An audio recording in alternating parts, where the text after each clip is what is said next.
दूसरी लहर ने देश के हेल्थ सिस्टम की पोल खोलकर रख दी है। ऐसे में कोरोना से बचाव का बस एक ही तरीका है और वो है वैक्सीन। कोरोना से वैक्सीन आपको कैसे बचाएगी, ये तो आपने कई मौकों पर पढ़ा या देखा होगा, लेकिन क्या आप जानते हैं कि हो सकता है कि कोरोना की 2 डोजेस आपके लिए काफी ना हो और इससे बचने के लिए आपको बूस्ट शॉट लेना पड़े। दुनिया का सबसे प्रतिष्ठित जर्नल है नेचर जर्नल। उसमें कोरोना की वैक्सीन और बूस्टर शॉट के बारे में एक शोध लिखा गया है। इस शोध में क्या कुछ लिखा गया है बताते हैं आपको इसी वीडियो में। नमस्कार, मैं हूं आपके साथ श्रेया बहुगुणा और आप देख रहे हैं न्यूज तक। कोरोना की दूसरी लहर और टीकाकरण के बीच दुनिया में इस वक्त बहस छिड़ी है कि टीके का असर आखिर कितने समय तक रहेगा। अलग अलग वैक्सीन कंपनियां अलग अलग दावे कर रही हैं। इसके आकलन में जुटे वैज्ञानिकों का दावा है कि एक बार टीका लगाने के बाद सालों तक कोरोना के गंभीर संक्रमण से बचाव हो सकता है, लेकिन संक्रमण से बचाव के लिए 1 साल के बाद एक बूस्टर डोज की जरूरत पड़ेगी।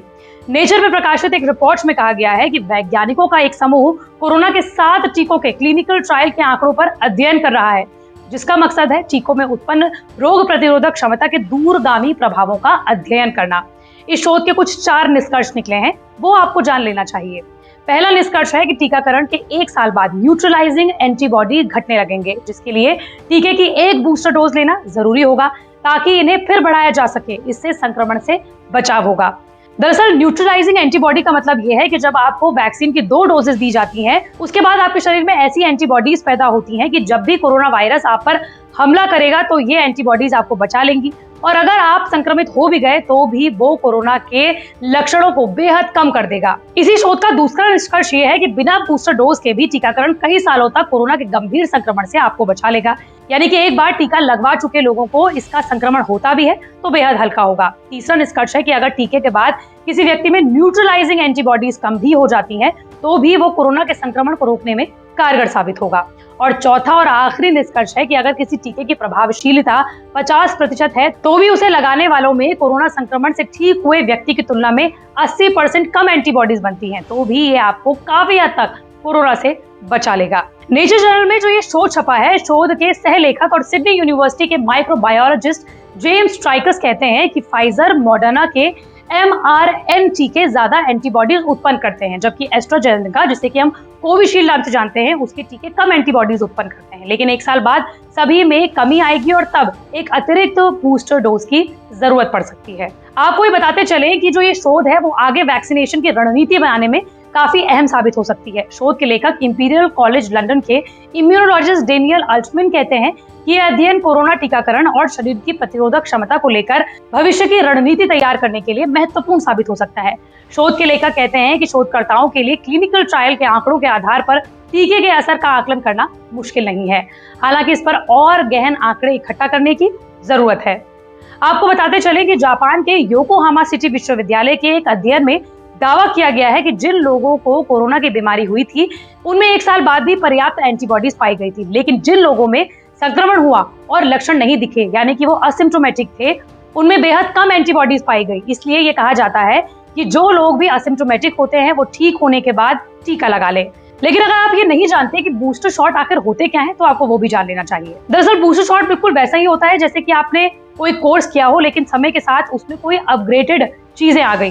तब अपनी जानकारियां दुरुस्त रखने के लिए आपको भी वो जानकारियां जुटानी होती हैं। बूस्टर भी इसी फॉर्मूले पर काम करता है। फिलहाल दुनिया में ज्यादातर कोरोना वैक्सीन जो दी जा रही हैं, उनमें 2 डोजेस कुछ समय के अंतराल में मिल रही हैं।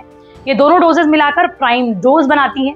इसके बाद अगर कोई डोज साल भर या उससे भी ज्यादा समय के बाद लगवाने की जरूरत पड़ती है, तो उसे कहा जाता है बूस्टर डोज। मिसाल के तौर पर बच्चों के लिए कई वैक्सीन में बूस्टर डोजेस अनिवार्य होती हैं ताकि एंटीबॉडीज कम ना पड़े। दरअसल बूस्टर डोज एक खास तरीके से काम करती हैं, जिसे इम्यूनोलॉजिकल मेमोरी कहा जाता है।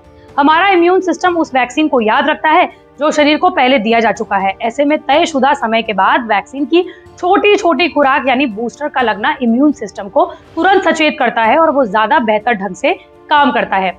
टीकाकरण की प्रक्रिया के दौरान 60 के दशक में विशेषज्ञ इस नतीजे पर पहुंचे थे कि एक ही बार में अगर वैक्सीन की बड़ी खुराक डालती हैं, तो शरीर की रोग प्रतिरोधक क्षमता ढंग से प्रतिक्रिया नहीं करती है।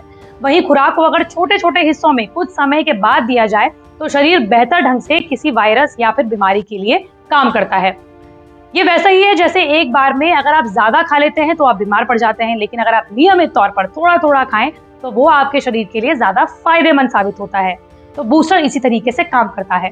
आपको ये भी बताते चले कि अलग अलग बीमारियों के लिए बूस्टर डोज अलग अलग तरीके से काम करता है। जैसे बच्चों की बीमारियों में जैसे काली खांसी के लिए बूस्टर शॉट जल्दी लगते हैं, वही टिटनेस के लिए WHO कहता है कि इसका बूस्टर शॉट 10 सालों में एक बार दिया जाता है, क्योंकि शरीर की रोग प्रतिरोधक क्षमता घट चुकी होती है।